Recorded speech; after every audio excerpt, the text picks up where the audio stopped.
most of the time it comes from that place of personal experience where I'll just say for me, I lacked the visibility. I didn't get seen, heard, or gotten as a kid, basically.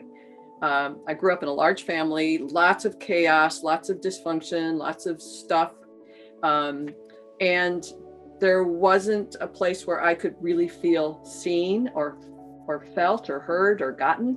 And so I felt that emptiness. And part of my truth will be, or is that I want to allow, support, and empower other people to experience that shift from emptiness to fullness and fulfillment from the inside out.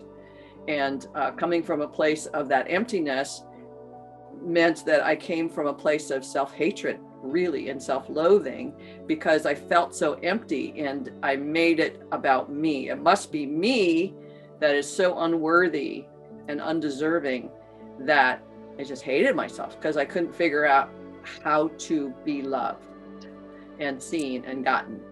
And so the whole work of becoming a therapist came out of that emptiness, even in terms of marriage, the emptiness within my marriage. Like I couldn't get myself seen, and I'm sure my husband felt the same way because we were in our 20s, really young and very not wise, if you know, truly. And so we couldn't get seen, and so that separated, and I started getting therapy, and then realizing, wow, somebody's actually seeing me. Someone's actually seeing me.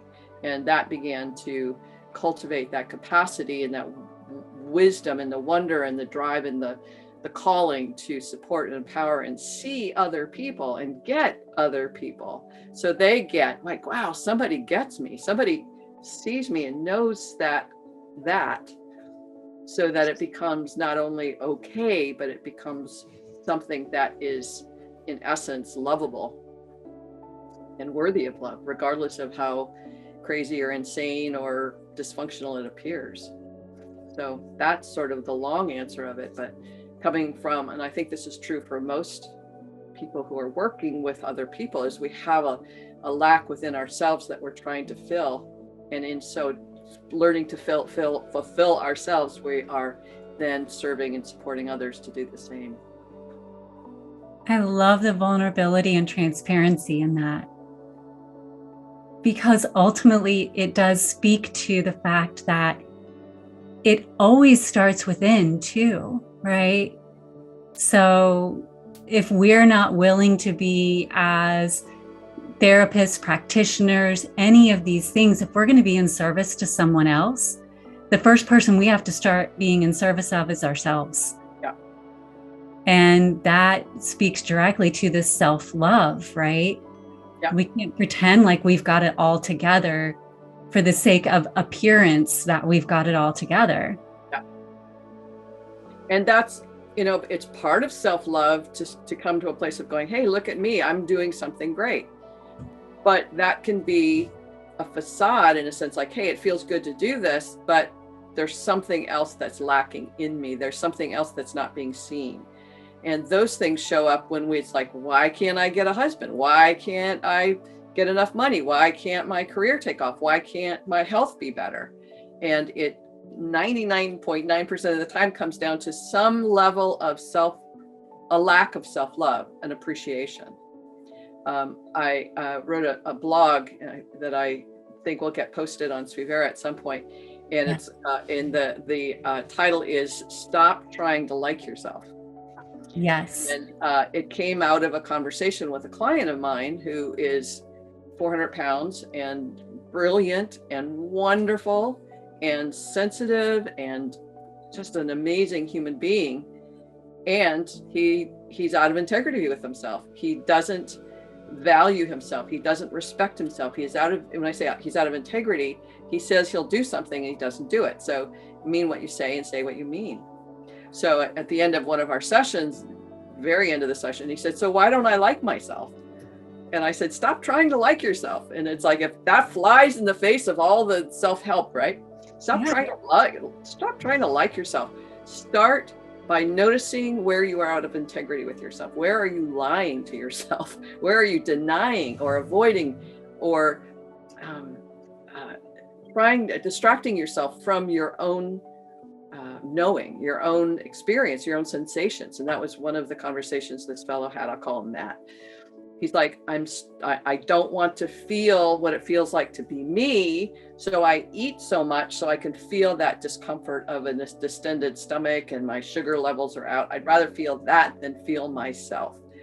Now that's that level of he's not having a relationship with himself. He's not having a connected relationship with himself. And that's where, in a sense, the difference between self-love and just self-acknowledgement is part of the practice, part of the where we have to start. So rather than going, oh yeah, here's how you love yourself, it's like most of us can't stand ourselves. Most of us can't stand, like, oh my God, I hate how it feels to be me, or I can't stand to be me because I don't know how to do me. I don't know how to do this. You know, I wish I was somebody else because she looks like she knows what she's doing. So I want to be her. And it's like, yeah, no, this is where it begins, truly begins with this path to true self-love. And I think there's so much to unpack in just what you said there, because sometimes we think self-love is just, oh, I think I'm wonderful. But often the most loving thing you can do for yourself is that level of self-honesty. Yeah. I don't like myself right now, and that's okay. So let me be loving enough with myself.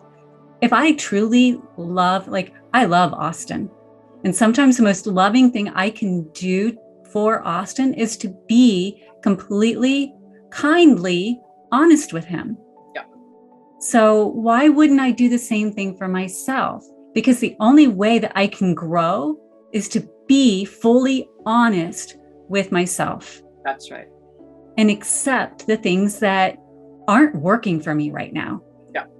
And they're not always going to be pretty. And they're not always going to feel good. But I'm not going to get through them if I don't dive into them. Yeah. And dive in. And this is one of the things that Matt's saying to me. He's like, I don't know how to do this. Yeah. And it's like, no, you don't. And you won't. And I don't. Every time I meet this circumstance that's challenging me, and every learning opportunity, every circumstance is a learning opportunity, and we hate that. But it's like, oh my God, here's another place I don't know how to do me. And it's like, that's right. And it's going to be this way because we are always evolving as a spiritual being and as a human being. And I'm constantly, everything is changing and has been for a very long time. So we have to be more accepting as part of this self-appreciation that this is an evolution of always. It's just going to be one thing after another. And but every time we grow ourselves and grow up level ourselves in our capacities, we let go of that more terrible, horrible, scary stuff where that total defenseless, invisible, pathetic elements, they dissipate and they're not so much a part of us, but it's the constancy. And we go, God, I must be something wrong with me. I hate myself again because I don't know how to do this. I don't know how to do this. And we don't and never will. And we have to love ourselves through that, appreciate ourselves through that.